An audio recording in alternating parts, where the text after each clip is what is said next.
कवि माधव चंद्र स्वाई तो तांको मुहर हम आज सुनिबा को जाउछे। सकाळू सकाळू रडी छाड़ी पुओ कहला डाडी पाठ तो हेलानी उठिलानी मोर निशव दाढ़ी आउ साइकेल पेली करि पारु नाही सौकी मोर दरकार गोटे बाइकी साइकेल पेली करि पारु नाही सौकी मोर दरकार गोटे बाइकी बाइकी बाइकी रो ना सुनु सुनु मोर कान पाखरे की बजाई देला कि माइकी कहली पुओ रे बाइकी किणिले किणिमु तू गोटे हीरो होंडा सी गाड़ी भीतर रे सुनामुंडा पुओ मो कहला सुनामुंडा ताकू नहीं जीवे चोरगुंडा बाइक किणिले किणिमी गोटाए पल्सर आज्ञा पल्सर कथा शुणु शुणु मोर बाहरी पड़ा अल्सर से दिन ठारू मो पुओ बजार भितर बाइक धरी करुच्ची मस्ती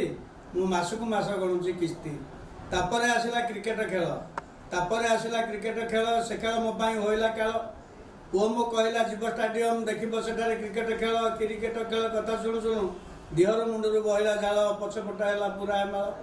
कहली पुअरे कला कला टीवी घरे रही से बसी खेल तू देखुनु पड़िया भितर किरस अच्छी बालंगा पिला फिंगिबे बोतल मारे ढेला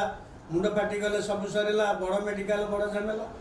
थिला थिला पुओ फटा बैटा घर कौन जाई धरी आसला ढो कि से टीवीटा ऊपर पहाड़ देला मु कहली बा बाहर पिला ये कौन प्रथम बॉल छक्का पिटिला कहली बा बाहर पिला प्रथम बॉल छक्का पिटिला घरणी मोर ट्रक बडी दांत कामुडी घिटी घिटी करी आसला माड़ी कहला मो पुओ स्टाडियम जीव पैसा दियो देखा ना माकड़ मुह आज्ञा से दिन ठारू मोर उठुची कोह बोची लुह धन्य धन्य दंडा बालंगा पुओ धन्य धन्य दंडा बालंगा पुओ।